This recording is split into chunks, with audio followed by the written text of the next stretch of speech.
Assalamualaikum warahmatullahi wabarakatuh. Kembali lagi bersama Bapak Fahmi. Hari ini kita akan belajar matematika dengan materi pengolahan data. Nah, kita hari ini sudah masuk ke bab baru ya, yaitu bab tentang pengolahan data. Sebelumnya Bapak sudah mencatat poin-poin penting tentang pengolahan data. Jadi simak baik-baik ya. Perhatikan ke depan. Nah, jadi pengolahan data itu apa sih? Jadi sebelum kamu masuk ke pengolahan datanya, kamu harus tahu itu. Ya, harus tahu dulu data itu apa. Jadi data itu adalah atau data merupakan catatan informasi yang diperoleh berdasarkan fakta. Nah, sumber data dapat diperoleh secara langsung atau dari sumber yang sudah ada. Jadi, data itu catatan informasi yang diperoleh berdasarkan fakta. Jadi, harus dengan data yang nyata, dengan data apa?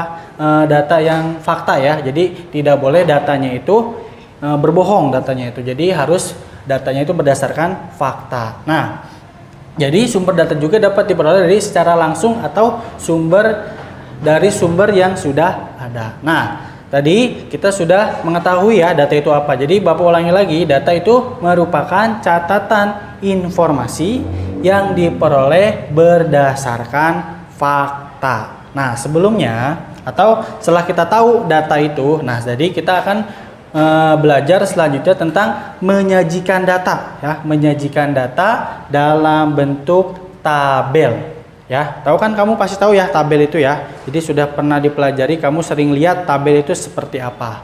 Nah, jadi data yang disajikan dalam bentuk tabel dapat mempermudah dalam membaca data tersebut. Jadi kalau kalian data itu disajikan dalam bentuk tabel, jadi dapat mempermudah kalian dalam membaca data tersebut. Nih, Bapak ada contoh di sini, ada data nilai ulangan matematika terdiri dari 15 siswa. Jadi nilai ulangan matematika dari 15 siswa. Jadi ada yang nilainya 7, 6, 8, 8, 7 dan seterusnya. Jadi kalian perhatikan dulu nih. Perhatikan data nilai ulangan matematika yang berjumlah 15 orang. Nah, data ini kita akan membuat atau data ini kita akan rubah menjadi dalam bentuk tabel agar lebih mudah kalian membaca data tersebut. Nah, jadi kalian apabila mau merubah data tersebut ke dalam bentuk tabel, ada tahapan-tahapannya. Jadi ada 2 tahap. Nah, tahapannya itu yang pertama atau langkah-langkah menyajikan data ke dalam bentuk tabel. Jadi ada 2 cara ya. Yang pertama itu hitunglah banyak setiap nilai pada data tersebut. Jadi kamu harus hitung.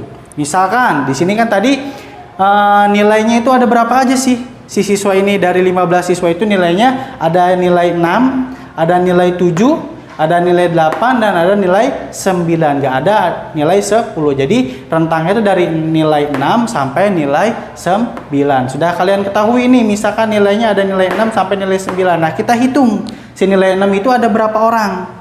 Ya, ada berapa nilai 6-nya itu dari data tersebut. Nah, kita hitung ya. Nilai 6 ada berapa? Kita lihat lagi di sini. Ya, nilai 6 ada berapa? Kita hitung ya. Ada 1, 6, 2, 3. Jadi yang mendapat nilai 6 itu ada 3 orang. Jadi ada lagi nggak nilai 6? Jadi ada 3 orang ya. 1, 2, 3. Kita pindahkan. Jadi nilai 6 itu ada 3 atau 3 orang ya yang memperoleh nilai 6. Kita lanjut cari lagi. Sekarang nilai 7. Nilai 7 ada berapa orang? Kita hitung ya. 1, 2, 3, 4, 5, 6. Jadi yang mendapatkan nilai 7 pada ulangan matematika itu ada 6 orang. 1, 2, 3, 4, 5, 6. Kita pindahkan lagi. Jadi nilai 7 itu ada 6 orang. Setelah nilai 6, lanjut ke nilai 8. Sekarang lihat nilai 8 ada berapa orang? Hitung bareng-bareng ya. 1, 2, 3, 4. Nilai 8 ada 4 orang yang memperoleh nilai 8. Ada 4 orang ya. Dan yang terakhir nilai 9. Nilai 9 ada berapa orang yang mendapatkan nilai 9 dari ulangan matematika? Ada, hitung bareng-bareng. 1, 2. Ada 2 orang. Ada 2 orang.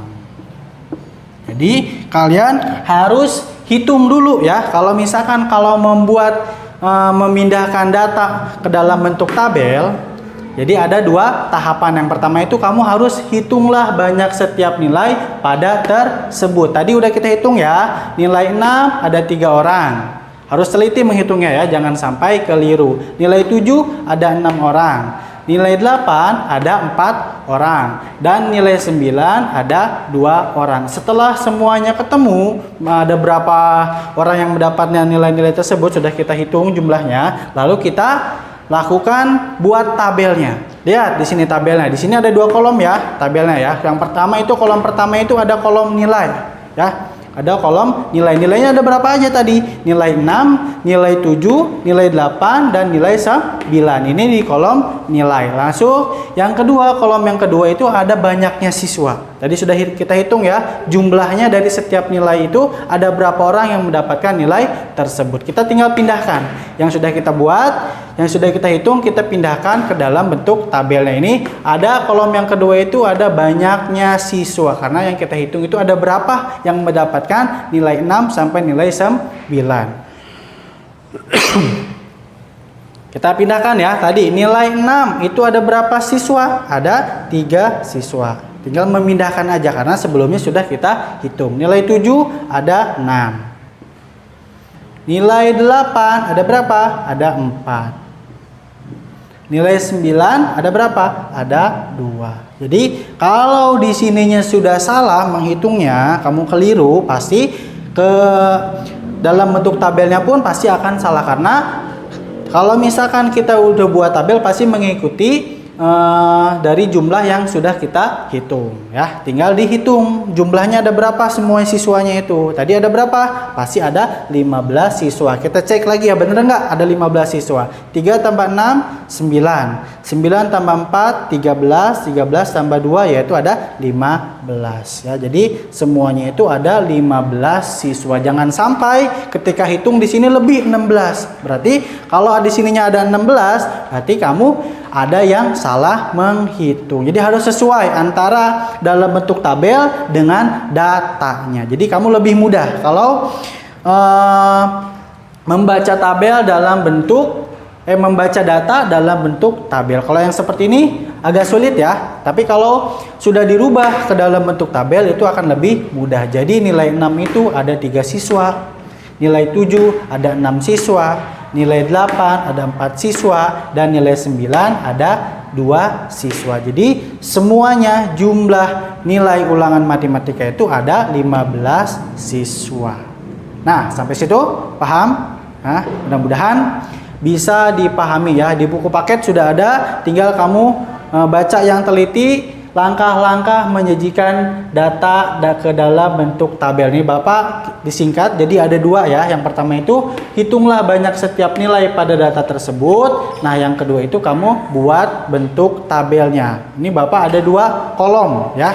Kolomnya, yang kolom yang pertama ada kolom nilai, kolom yang kedua itu ada banyaknya siswa.